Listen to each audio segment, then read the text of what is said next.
un album critiqué, un single qui choque et des rumeurs de dépression.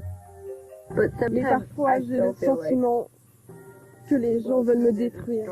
On sent qu'elle est complètement épuisée physiquement, psychologiquement. Je me demande si on n'est pas au bord du burn-out pour Lady Gaga. On se demande si Lady Gaga va pas faire une crise cardiaque avant 30 ans. C'est quelqu'un qui bosse énormément. Une personnalité borderline, Lady Gaga, une artiste de génie, aujourd'hui sur le point de basculer dans la folie. Oh non, non, non. Lady Gaga, c'est la fille, légitime ou illégitime, de Marilyn Manson et de Madonna. C'est très dangereux pour son image, je dirais. Il faut qu'elle fasse attention. Pourquoi le dernier album de la diva crée-t-il la polémique? Qui est cette fragile jeune fille qui se cache derrière le personnage de Gaga? Pour quelle raison la star est-elle au bord de la rupture? Enquête.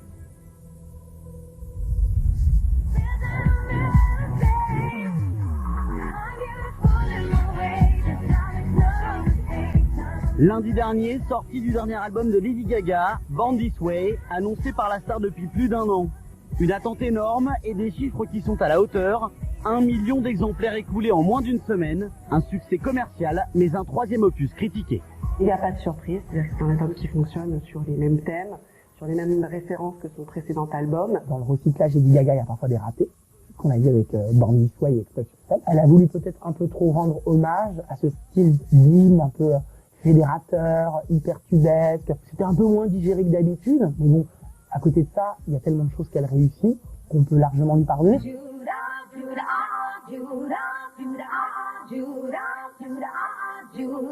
6 mai 2011, le clip de Judas, dernier extrait de Born This Way, crée la polémique. Lady Gaga en Marie-Madeleine, légèrement vêtue, courtisant Judas et mourant par lapidation. Une référence explicite, une réécriture des textes bibliques qui choquent le monde catholique. Elle donnait une très mauvaise image de la chrétienté, du catholicisme, voilà, en parodiant finalement tous les codes bibliques. Est-ce que c'est pas un truc qui a été repris de façon un peu feignante par les médias? Vous avez vu des manifestations dans la rue pour Judas? Vous avez vu des communiqués de presse des communiqués de presse officiels du Vatican? Pas de communiqué officiel de la part de l'église, mais des mouvements de protestation un peu partout aux États-Unis. Devant les salles de concert où la star se produit, des manifestations organisées par des chrétiens pratiquants. C'est ce qui va vous arriver un jour, ma chère. Eh bien, que l'enfer m'ouvre ses portes. Eh, je vous parle. Je vous écoute, nous croyons vraiment en Dieu dans mon spectacle. Mais la manière perverse avec laquelle vous y croyez n'est pas celle de mon Dieu. Des critiques qui accablent Lady Gaga, elle qui affiche ouvertement ses convictions chrétiennes. Judas serait en prime plus une allusion à la vie privée de l'artiste qu'une référence à la religion, le reflet des trahisons amoureuses qu'aurait enduré la chanteuse avec les hommes. Elle a dit tout simplement qu'elle faisait référence à une de ses anciennes histoires d'amour avec un de ses anciens boyfriends et que dans ce titre, finalement, elle racontait sa propre histoire et ce qu'elle avait vécu avec ce garçon-là. Lady Gaga, un cœur brisé qui trouve son exutoire dans la musique. Derrière la diva extravagante, le monde entier découvre une jeune fille fragile.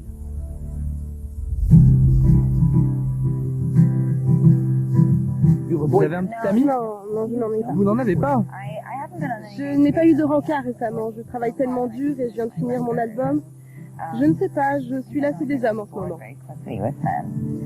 Une artiste qui sacrifie sa vie amoureuse au profit de son travail. Lady Gaga, un personnage public parfois trop encombrant pour celle qui l'a créé et qui se tient derrière le masque, la jeune Stéphanie Germanotta.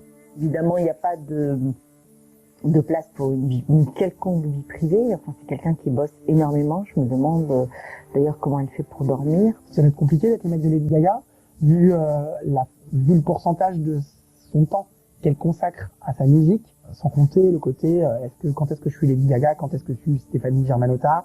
Il y a de quoi devenir schizo. Hein. Une artiste au bord de la schizophrénie. Entre Stéphanie, jeune artiste new-yorkaise, et Gaga, superstar mondiale, un fossé dans lequel la jeune fille serait sur le point de tomber. Cette personnalité excentrique que la jeune fille s'est créée pour se protéger du monde extérieur se craque-t-elle subitement. Vous savez, quand j'étais à l'école, j'avais l'habitude de porter un masque tous les jours.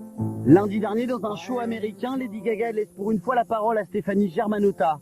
D'habitude extravagante sur les plateaux télévisés, cette fois, l'artiste se laisse aller aux confidences. Il se moquait de vous, pourquoi? Il disait que j'avais un gros nez. Oh, et alors, moi aussi. Et j'avais les dents de lapin que j'ai fait refaire. J'ai été mise dans les poubelles. Une enfance à New York que la jeune Stéphanie vit très mal. À l'opposé de la superstar mondiale qu'elle est aujourd'hui, la future Lady Gaga n'est pas du tout populaire. Ses camarades d'école se moquent de son physique ingrat. Jaloux de ses talents artistiques, certains vont même jusqu'à la persécuter. Elle devient la tête de turc de son école. Je pense qu'elle a souffert, elle a été très ronde, elle a été boulotte. Ça a provoqué vraiment des moqueries de la part de ses amis de classe. C'est vraiment le vilain petit canard. Et donc aujourd'hui, bah voilà, elle a cette envie de se rattraper et cette envie d'en faire toujours plus pour prouver finalement qu'elle est vraiment quelqu'un. C'est pour prendre sa revanche que Stéphanie Germanotta aurait donc inventé ce personnage de Lady Gaga, prouver au monde qu'elle est une artiste différente, extraordinaire. Mais aujourd'hui, ses confessions, ses traumatismes ressurgissent du passé et sonnent faux. Ça, c'est peut-être un des faux pas des Lady Gaga, c'est de vouloir un peu trop verser dans le couplet confessionnel. On a l'impression qu'elle veut partager quelque chose et puis surtout se donner un côté humain. Parce que c'est vrai que Lady Gaga, on la voit avant tout comme une machine de guerre. Une machine de guerre, une artiste qui a réussi malgré les obstacles, mais à quel prix ?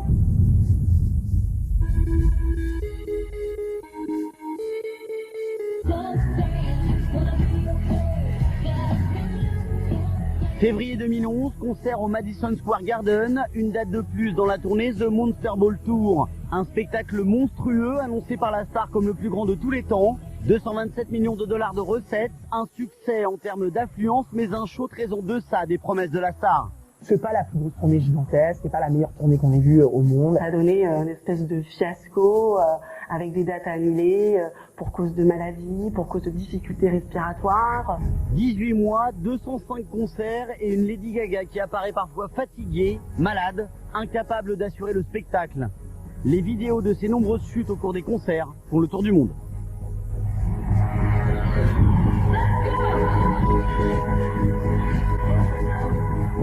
On a l'impression qu'il y a une espèce de laisser-aller, elle qui était, je vous dis, en self-control sans arrêt. Oui, elle est fatiguée, Lady Gaga. Mais bon, vous en connaissez beaucoup, des gens qui vendent 15 millions d'albums ou quoi. Elle a dû annuler 1 ou 2 concerts, même pas. Lady Gaga en difficulté, une image jusque-là jamais vue pour l'icône pop. Pour tenir le rythme, la star aurait en prime recours à des moyens qui choquent. L'artiste américaine Lady Gaga, qui est connue pour ses tenues excentriques, a récemment admis dans une interview qu'elle était utilisatrice occasionnelle de cocaïne. Une star ouvertement consommatrice de drogue, ce qui confirme l'instabilité et la fragilité de Lady Gaga. Une confession rare dans le monde people. Elle n'est pas très équilibrée, elle est toujours dans l'excès. Sexe, drogue, alcool, un cocktail qui détonne et qui inquiète jusqu'aux parents de la chanteuse. L'addiction à la cocaïne remonte à son adolescence, si loin qu'elle ne semble plus en mesure de pouvoir en décrocher.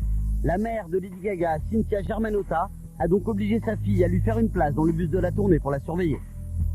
Votre mère est un grand support et vous nous avez dit que votre père aussi. Mais ça a pris beaucoup de temps et il n'aime pas vraiment le fait que vous portiez des vêtements qui ressemblent à des sous-vêtements. Mais ce sont des sous-vêtements. Des parents inquiets pour leur fille, de très mauvaises critiques. Pour Lady Gaga, seul reste le soutien fidèle des fans.